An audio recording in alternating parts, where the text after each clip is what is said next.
거짓말쟁이, 위선자, 또 나쁜 사람, 악당이죠. 이 세 부류 중 사람들이 생각할 때 누가 가장 비호감일까요? 거짓말쟁이, 악당, 위선자. 다 그게 같은 것 같죠? 다 똑같은 분들 같죠?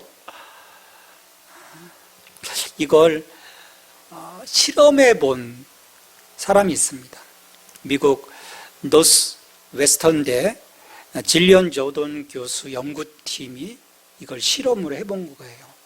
여기에 따르면요, 사람은요, 많은 사람들이 이 위선자를 다른 두 부류보다 더 싫어했다고 결과를 발표했어요.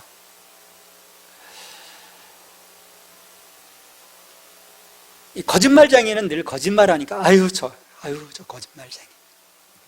악당은 늘 악동처럼 구니까 그냥 아유. 위선자는 뭐예요?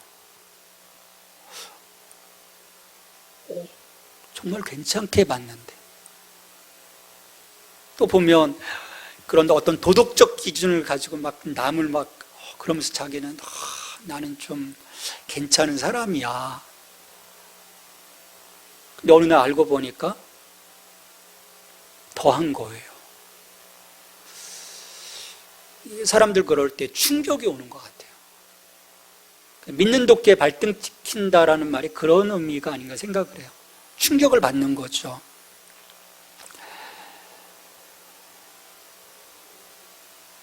한국 사회에서 우리 크리스천들이 비난의 매를 맞는 경우도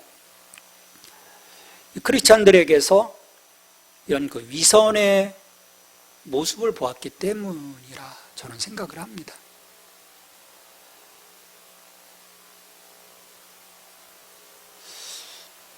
매체를 통해서 늘 보면 그 나오는 그 아우라가 홀리 했는데 뉴스를 통해서 드러나는 거 보면 뜨악하는 그런 경우들을 접하게 되거든요. 또 옆에서 보는 거예요. 저 권사님인데, 장로님인데 믿는 나보다 아닌 척하지만 뒤에서 보면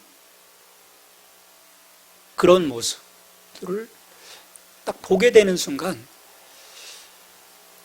사람들은 우리 크리스찬들에 대한 어떤 좋은 이미지들을 갖고 있다가 한순간에 그것들이 다 깨어지는 거죠.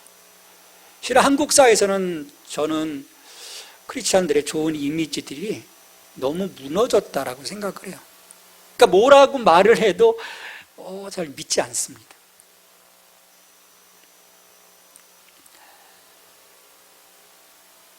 저는 이런 모습이 하나님의 말씀을 잊고 산 결과가 아닌가. 하나님 말씀을 잊고 산 결과. 우리가 성경을 보면요, 하나님 계속해서 그 하나님 백성들의 그 이중적인 모습을 늘 경고하시거든요. 싫다고 분명하게 말씀하세요. 물론 시대마다 어떤 그 개혁들을 통해서, 종교개혁을 통해서, 신앙개혁을 통해서 하나님께로 돌아오는 어떤 회개하고 돌아오는 그 모습들도 보여지지만 또 시간이 지나면 다시 본래 자리로 회귀하는 것들, 그게 계속 반복되는 것을 볼 수 있습니다. 유대 지도자들, 1세기의 유대 지도자들의 어떤 신앙적 모습 속에서도 그게 보이는 거죠. 예수님은 이들 속에 그들이 걸치고 있었던 그 위선의 가면을 계속 벗겨내고 계시는 거예요.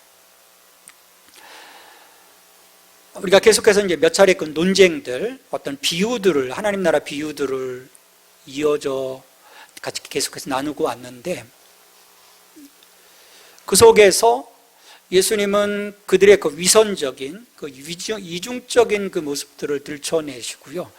드디어 이제 23장에 오면 다시 한번 그들의 문제가 무엇인지를 말씀하시고 그 유명한 화 있을진저 시리즈를 이어가세요. 화 있을진저. 예수님이 보실 때 이들에게서 발견되는 큰 문제, 어떤 시발점이 뭘까? 오늘 말씀에서 보면 자리의 문제예요. 그들이 어떤 자리에 앉아 있는가? 그들이 앉지 말아야 할 자리에 있음을 보셨습니다. 예수께서 1절에 보면 예수께서 무리와 제자들에게 말씀하여 이르시되 서기관들과 바리새인들이 모세의 자리에 앉았으니. 항상 보면요, 문제는 감당할 수 없는 자리에 앉는 경우 발생하는 것 같아요. 그 자리에 앉지 말아야 될 사람이 앉아 있을 때, 서기관들과 바리새인들이 모세의 자리에 앉아 있다고 하셨습니다. 모세의 자리, 이게 뭘까요? 실제 모세의 자리는 아니에요. 하나님의 모세에게 율법을 주셨고 그 율법을 해설하도록, 그래서 신명기가 모세의 설교거든요. 그 레위기의 말씀을 풀어낸 것이 신명기인 거예요. 그러니까 여기서 모세의 자리라고 하는 것은 그 모세의 권위를 말하는 것이 아니라 아마도 모세 율법을 해설하는 자의 지위를 말하는 것으로 봅니다. 자, 그렇다면 율법을 해석하고 사람들에게 가르치는 자인 거예요.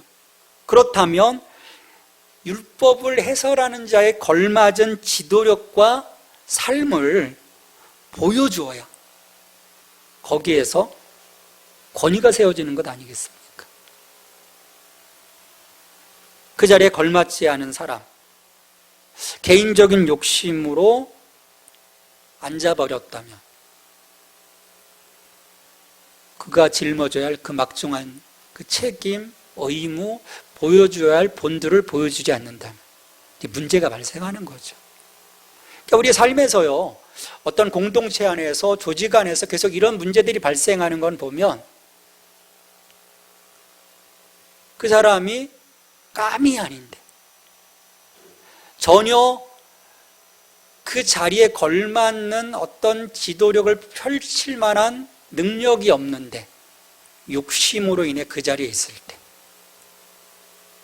그러면서 자기는 그런 사람이라고 과시하기 시작할 때 항상 문제가 되는 거죠. 이 서기관과 바리새인들도 저는 그런 격이라고 봐요.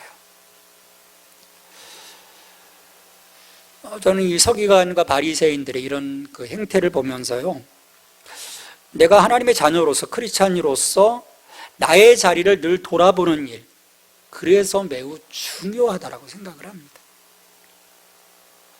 돌아본다. 성경에서 보면 너를 돌아보라라는 그런 그 말들을 많이 사용하죠.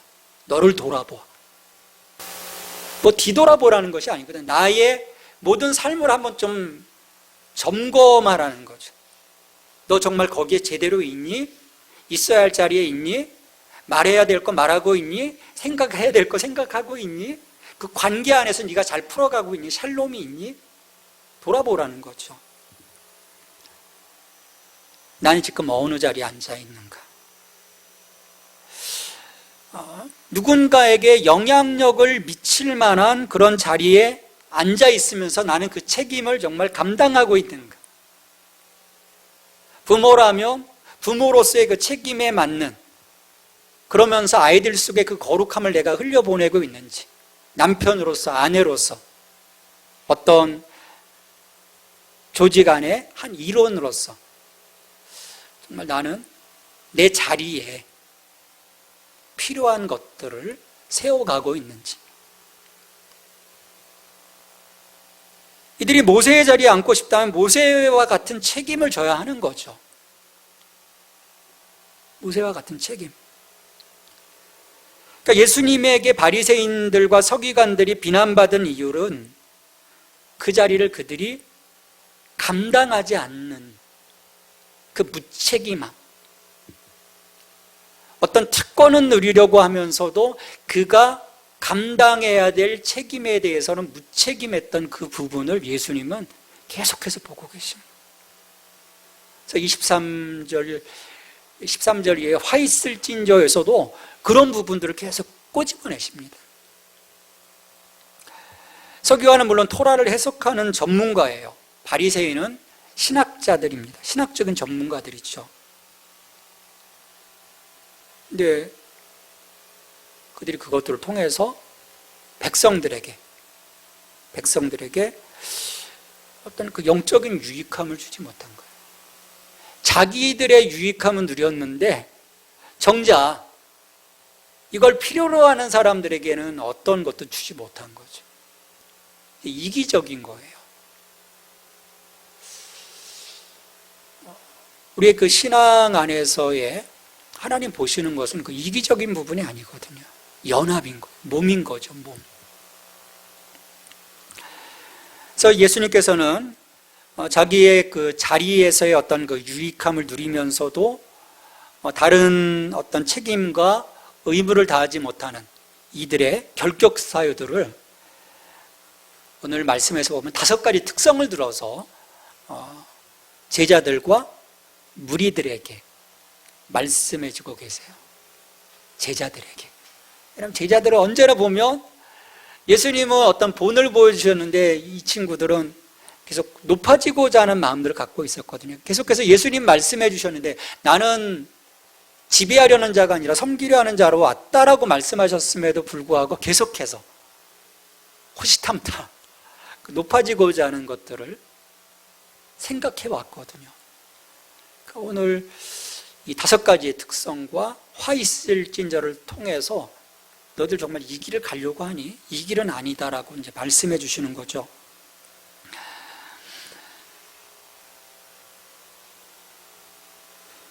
그래서 이들은 그 모세의 자리에 앉아서 사람들이 따르기를 기대하는 율법적인 선언을 합니다. 근데 선언인 거예요. 그러니까 짐을 왕창 얹혀놓죠. 근데 그 말씀을 살아낼 수 있는 실제적인 도움, 그 도움엔 일도 더해주지 못해요. 던져만 놓는 거예요. 우리가 공동체 안에서도 그런 경우들 보지 않습니까? 말로만 던져놓는. 자기는 몰라. 피곤한 거죠. 그 공동체 전체가 피곤해지는 거죠. 이들이 왜 그랬을까?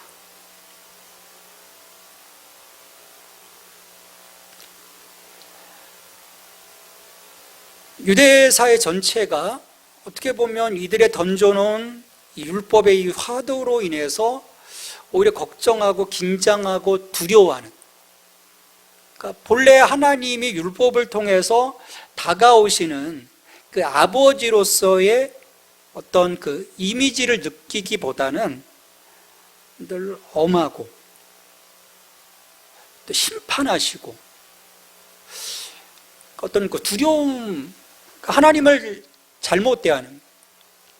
전에 어떤 그 자매가 상담을 한 적이 있어요.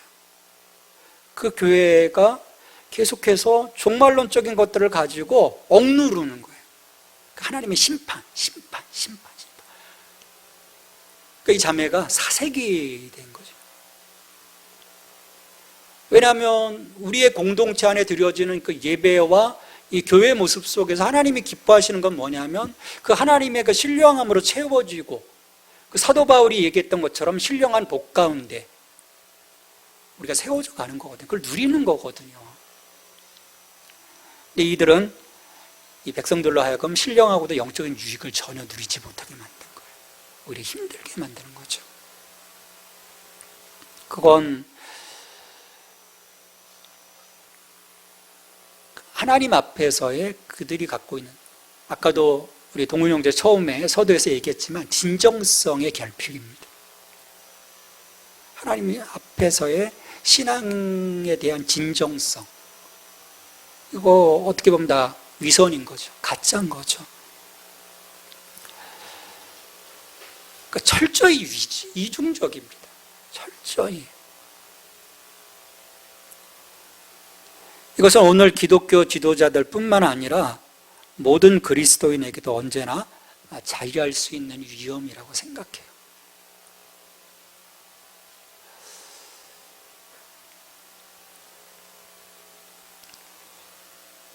이들의 이런 위험성을 예수님은 제자들과 무리에게 고발하시는 거죠. 그래서 첫 번째가 이제 3절입니다. 그러므로 무엇이든지 그들이 말하는 바는 행하고 지키되 그들이 하는 행위는 본받지 말라. 그들은 말만 하고 행하지 아니하며. 요즘 말다 행다라는 말 들어보셨습니까? 요즘 라디오 이렇게 들어보니까 뜨더라고요. 말다 행다. 말다로 행동 따로를 이제 말다 행다라고 해요. 자기가 말하는 것을 행하지 않습니다. 근데 말은 쉽게 할 수 있습니다. 말은 쉽게 할 수 있어요. 그런데 그 말에 힘이 실리려고 하면 행함이 따라야 하는 거죠.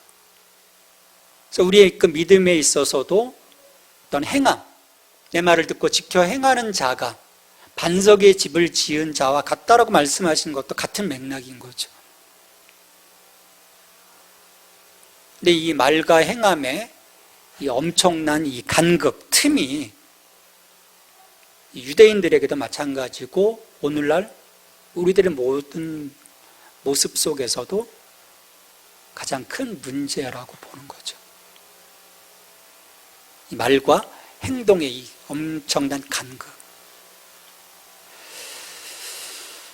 우리가 잃어버린 신뢰를 회복하기 위해서는요, 우리는 이 주님의 말씀에서 답을 찾아야 합니다.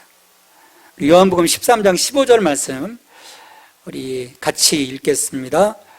내가 너희에게 행한 것 같이 너희도 행하게 하려 본을 보였노라. 이게 예수님의 모습인 거예요. 내가 너희에게 행한 것 같이 너희도 행하게 하려 하여 본을 보였다.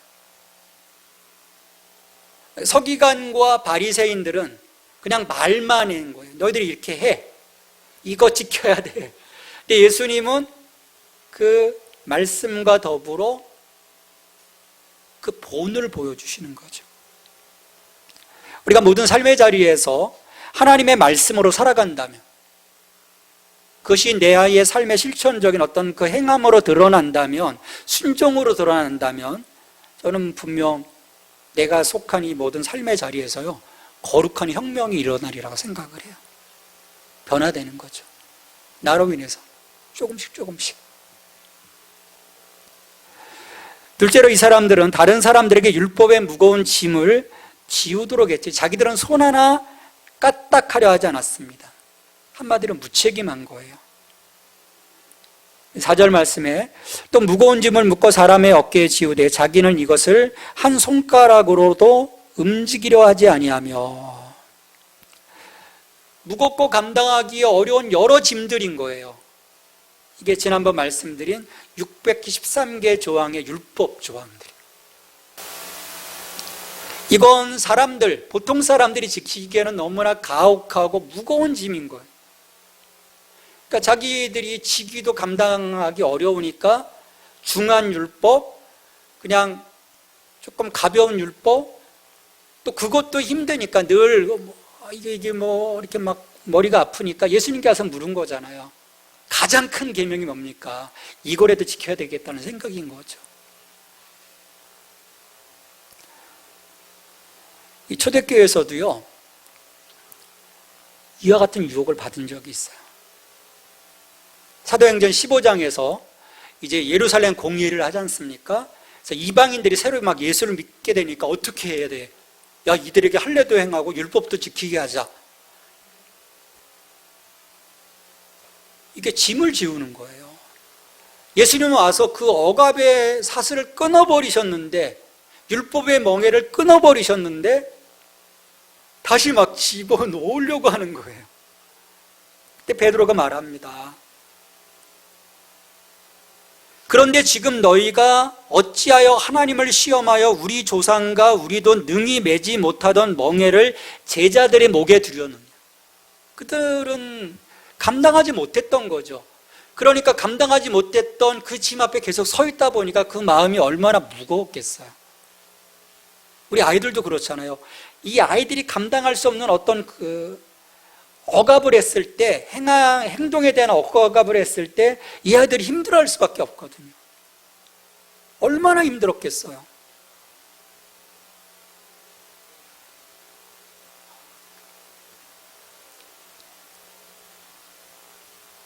끊임없이 613개의 조항을 가지고 사람들을 옥죄인 거죠. 근데 여기서 예수님은 그 의 자체를 추구하는 것을 정죄하신 것이 아니에요. 내가 말씀대로 살아야 돼.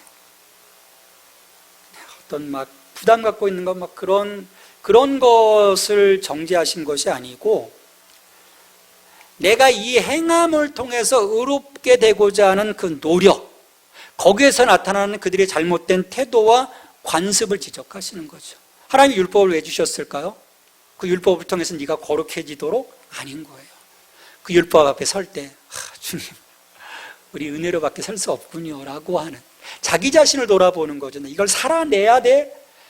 그러니까 서기관과 바리새인들이 욕을 먹을 수밖에 없었던 것은 그것을 살아내므로 자기들의 거룩함을 드러내고자 하는, 그들의 의를 드러내고자 하는 잘못된 태도, 욕망, 그것들을 예수님은 지적하시는 거죠.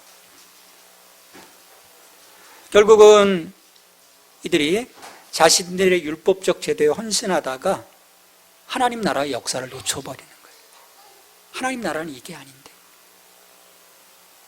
율법을 주신 취지는 사라지고 문자 혁명인 거죠.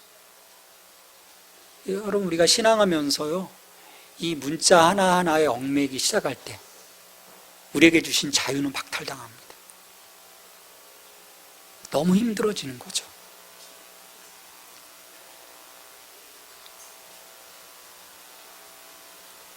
이때뿐만 아니라 오늘 한국교회도 이처럼 율법으로 부과되는 짐을 통해서 다른 사람들의 삶을 지배하려는 의도가 이 한국교회 안에 너무 팽배해 있어요.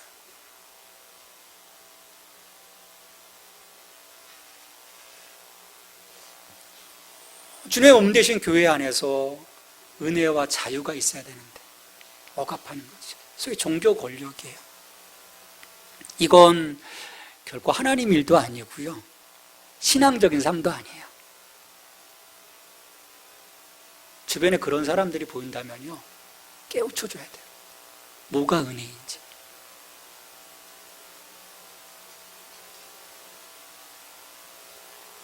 이건 하나님 앞에서 위험한 일입니다.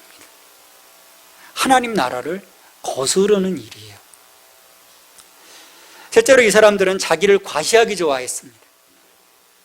그건 뭐냐면 하나님의 권위를 잘못 대변하는 이 경건의 공개적인 연출로서 나타납니다. 5절에 보면 그들의 모든 행위를 사람에게 보이고자 하나니 곧 경문띠를 넓게 하며 옷수를 길게 하고. 사람들이 이 드러내기 좋아하는 사람들은요, 어떤 그 자기적인 행동들을 통해서 계속 자기를 좀 이렇게 보이게 돼요. 소위 투마치인 거죠. 넘쳐버리는 거예요. 서기관들과 바리새인들은 경건한 삶을 어떤 그 패턴을 통해서 구현하려고 했어요. 이런 경건이 어떤 패턴을 통해서 드러날 수 있을까요? 요즘은 거의 뭐 성경책 안 들고 다니지만 옛날에 성경책 어떻게 들고 다녔을까요? 우리 장로님들, 특히 목사님들 다 여기다 안 껴요. 가슴에 품고 안 냈으면 꼭 한복 입어야 되고,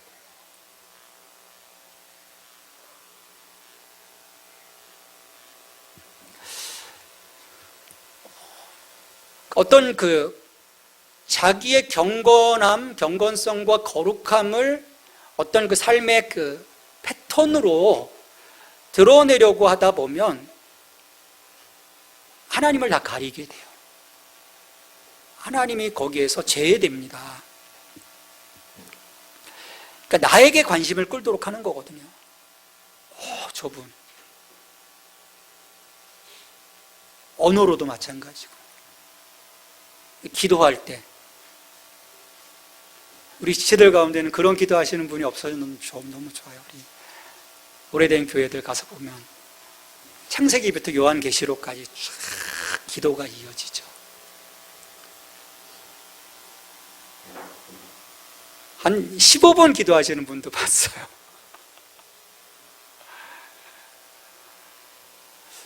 근데 그게 하나님을 향한 걸까요? 아니에요.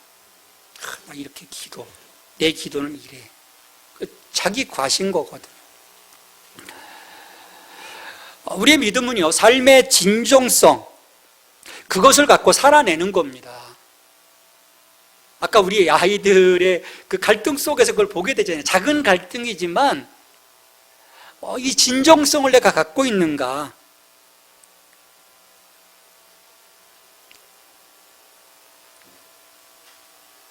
이것이 없을 때는 끊임없이 하나님이 아닌 남들에게 보이고자 하는 경건의 가식으로 넘쳐나게 되는 거죠.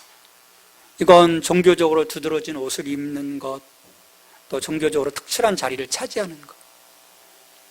요즘 이 유대교도 보면요, 검정 모자 쓰고 머리 기르고 그걸 어떤 세 글자로 부르는데 저는 이 사람들이 존경받는 사람인 줄 알았어요. 근데 문제거리인 거예요. 아무 일도 안 해요. 아무 일도 안 하고요, 모여가지고 들고 그래서 이러면서 외우기만 해요. 또 생액번성하라고 해가지고요, 엄청 자녀들도 많대요. 일도 안 하죠. 세금도 안 내죠. 전쟁 나가라고 하면 비폭력 반대하죠. 유대사회가 지금 이 사람들이 점점 더 늘어나가지고 요즘 깨어있는 친구들이 이 사람들 왜 우리가 먹여 살려야 되느냐. 근데 이 사람들은 자기가 경건하다고 생각을 하거든. 그런 모습 속에서 까고 경문도 놓고 수염도 기르고 경문이나 옷술 같은 것들은 언제나 자기 자신이 누구인지와 하나님 말씀 앞에 서도록 하는 장치였던 거예요. 처음 유대교회에서 이스라엘 백성들에게 주셨던 것은 이걸 통해서 네가 누구인지, 또 이 경문을 통해서 그 속에서 하나님 말씀을, 그런데 어느 순간부터 이게 자기 자신의 경건함과 거룩함을 나타내는 표지로 변질이 되어버리죠. 그러니까 본질은 사라지고 비본질이 되다 보니까 이 경문을 크게 한다든지 옷수를 막 길게 한다든지 그러면서 나는 이런 사람이야 다니는 거예요.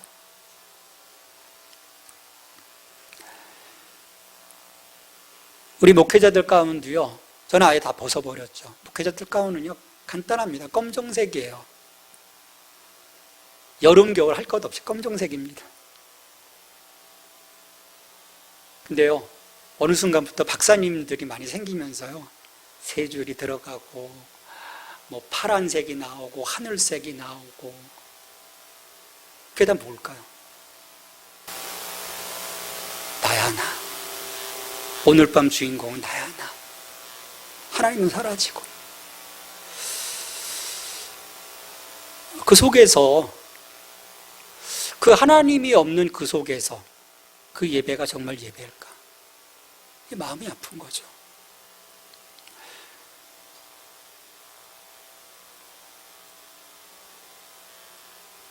오늘 이런 일들이 현대교회에서 같은 형태는 아니지만 다양한 모습으로 나타나고 있어요. 그게 어떤 경건의 모양인 것처럼.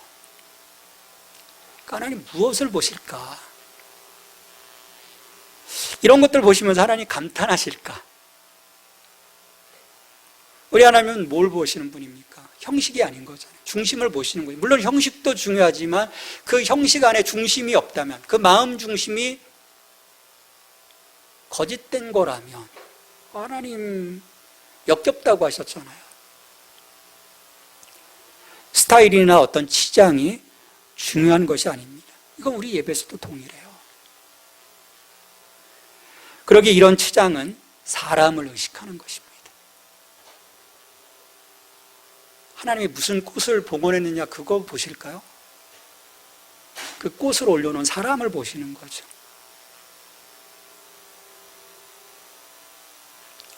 이것이 없다면 저는 하나님에 대한 두려움도 하나님에 대한 경외심도 없다라고 생각해요. 하나님 없는 거죠. 예자로 이 사람들은 경의를 표하는 칭호와 존경받는 것을 매우 좋아한다라고 예수님 얘기하세요. 잔치의 윗자리와 해당의 높은 자리와 시장에서 문안받는 것과 사람에게 랍비라 칭함받는 것을 좋아하느니라. 어디를 가나 상석에 앉아야 되는 거예요. 상석. 게다가 사람들이 자기를 랍비, 아버지, 지도자라고 불러주는 것을 좋아합니다. 근데 예수님은 그런 칭함을 너희들 좋아하지 말라고 말씀하세요. 그러나 너희는 랍비라 칭함을 받지 말라. 너희 선생은 하나요 너희는 다 형제니라. 땅에 있는 자를 아버지라 하지 말라. 너희의 아버지는 한 분이시니 곧 하늘에 계신 이시니라. 또한 지도자라 칭함을 받지 말라. 너희의 지도자는 한 분이시니 곧 그리스도시니라. 물론 이들이 랍비가 되기 위해서 성경을 알려고 얼마나 공부했겠습니까? 열심히 공부했겠죠. 암송했겠죠. 율법을 달달달달 외웠겠죠. 또 사람들이 아비의 능력에 의존하게 하는 돌보는 자가 되었던 거죠. 그러니까 아버지라, 나의 영적인 아버지라고 얘기할 수 있는 거예요. 또 지도자로서 가이드를 주었습니다. 근데 이것은 자기를 위한 것이 아니라는 거예요. 하나님 나라를 위해서 섬김으로 그치라는 예수님의 말씀인 거예요. 그걸 넘어 이 칭호를 듣기를 즐겨한다면 결국 하나님께 가야 할 영광, 그걸 자신들에게 돌려 높임을 스스로 받는 일이다. 이건 하나님의 권위를 찬탈하는 일이다. 왜 이걸 막으셨을까요? 결국 이게 확장되고 확장되면 교만으로 이끌어가는 거죠. 교만으로. 예수님은 이것을 막고 계신 거예요. 그렇게 우리가 늘 인지하고 있어야 합니다. 내가 누구인지. 우리는요, 섬기는 자일 뿐이라는 거예요. 우리의 아버지는 하나님이시고요. 우리의 선생님은, 영원한 지도자는 예수님이시라는 거죠. 우리는 그분의 제자라는 거예요. 이걸 깨지 못하면 여기서 뭐라고 말씀하세요? 너희는 다 형제니라. 형제니. 저는 목사가 아닌 거예요. 여러분 그냥 단순히 성도가 아닌 거예요. 우리는 다 형제니라. 우리의 영원한 선생님은 예수님이시라는 거죠. 굉장히 중요한 것을 예수님 말씀해 주시는 거예요. 우리의 공동체가, 그리고 세상 가운데 나가 우리의 섬김이 어떤 것인지를 예수님은 분명하게 이 말씀을 통해서 보여주시고 계시는 거예요. 이걸 깨지 못하니까 너희가 다 형제라고 했음에도 불구하고 이 하이라키 구조 가운데, 하이라키 구조 가운데 빠진 거예요.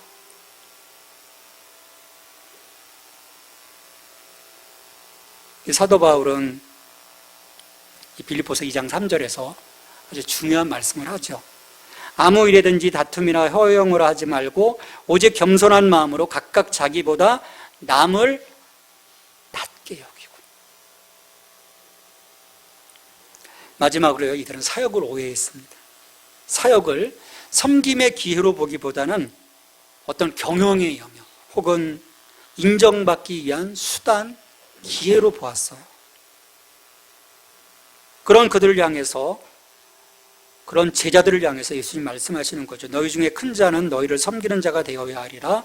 누구든지 자기를 높이는 자는 낮아지고 누구든지 자기를 낮추는 자는 높아지리라.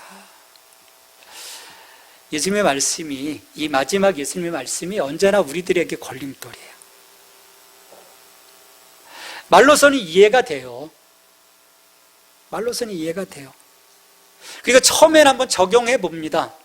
시간이 지나면서 오히려 권력을 즐기는 경향이 사람들 속에 자리하고 있어요.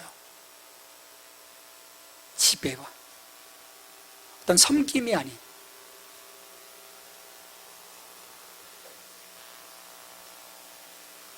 이러한 이중적이고 진정성 없는 모습들이 주 1세기 유대 지도자들에게만 국한되는 일이었을까요? 이런 모습은 어느 시대에나 존재합니다. 그리고 오늘도 존재하죠. 이 그리스도인들이 만약 이 5가지 길에서 실패한다면 우리의 길은 결국 실패로 끝날 겁니다. 이렇게 모순되고 이중적이고 위선적인 이 그리스도인의 모습으로서 우리가 무엇을 할 수 있겠어요? 내 가족을 변화시킬 수 있겠습니까? 저희 입장에서 우리 형제들을, 우리 자매들을 변화시킬 수 있겠습니까? 이 친절한 영자 씨의 대사처럼 그러는 거죠. 너나 잘하세요. 늘 두렵고 떨리는 거죠. 아버지로서 자식 앞에 섰을 때, 남편으로 아내 앞에 섰을 때. 그렇다고 잘하는 건 아니지만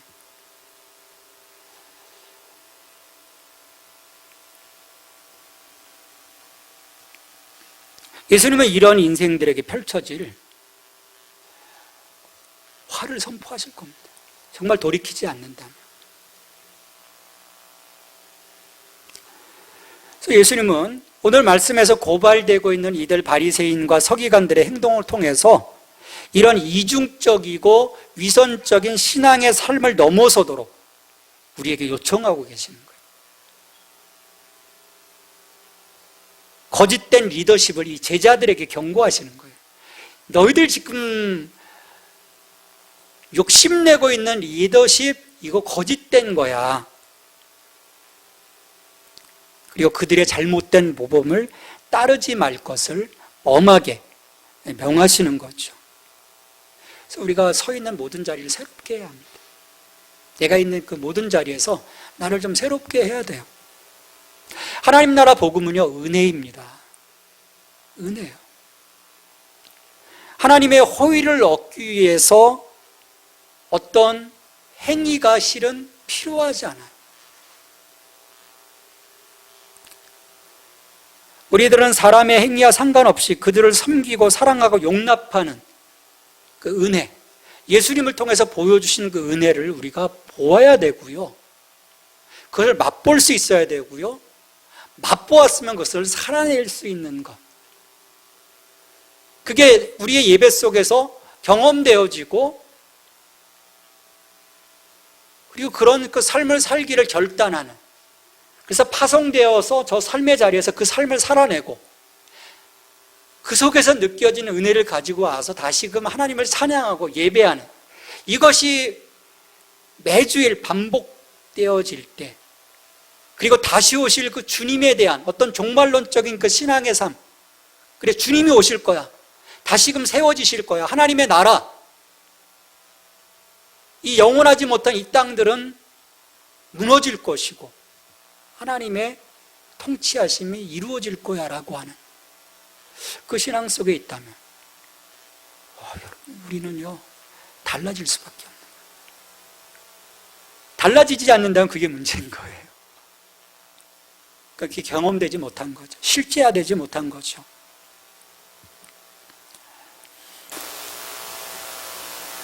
우리의 신앙은요 어떤 지배와 누림의 자리가 아닙니다. 우리 자리는 예수님이 보여주신 이 섬김의 자리여야 합니다. 그럴 때 지시가 아닌 솔선수범으로 이어지게 되고요, 자기를 한없이 드러내기보다는 우리를 통해 예수님이 드러내기를 기뻐하게 될 것이고요, 우리 주님처럼 진정 섬기는 자가 될 수 있다고 저는 믿어요. 이 하나님 나라의 공동체에서의 위대함은요, 섬김에 있는 거예요. 예수님 계속 그걸 강조하세요. 섬김이.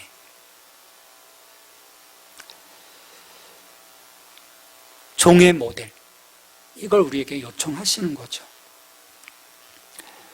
그래서 이상적인 종, 예수님의 제자로서의 우리의 야망은 내가 높아지고자 하는 그런 야망이 아니라 나를 통해서 다른 사람들이 세워질 수 있는 그 섬김의 야망. 근데 그건 잃는 게 아니잖아요. 내가 손해보는 게 아니잖아요. 왜? 하나님 우리를 또 영화롭게 하시거든요. 예수 그리스도께서 낮아지셨을 때 아버지께서 그를 영화롭게 하셨던 것처럼 우리가 이걸 바라보고 하는 것은 아니지만 우리의 그런 삶을 하나님은 다시 높여주시고, 그러니까 내가 스스로 높아지는 것이 아니라 하나님이 우리를 영화롭게 하실 때 그 영화로움이 진정 영화로움이고요, 그 속에서 우리는 그 영원함 속에서 누리는 그 기쁨, 즐거움, 평안, 그걸 누리게 되는 거죠. 저는 여기에 신앙함의 복이라고 생각합니다.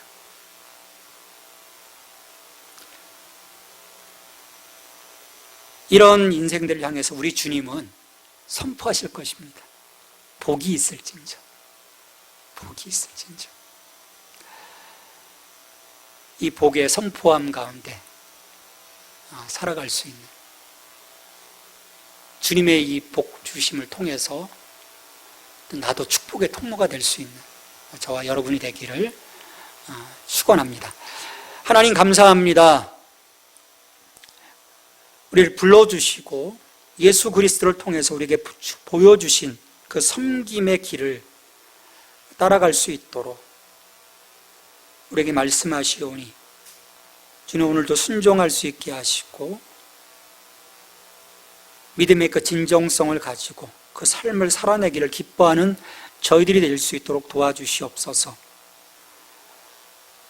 수많은 사람들이 그 길을 부담스러워하지만 주님,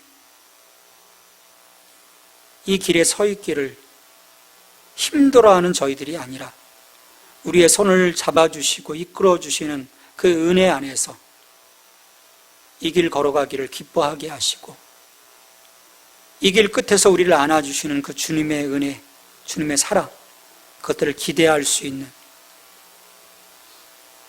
그 종말의 그 신앙을 살아갈 수 있는 저희들이 될 수 있도록 축복해 주시옵소서. 예수님의 이름으로 기도합니다. 아멘.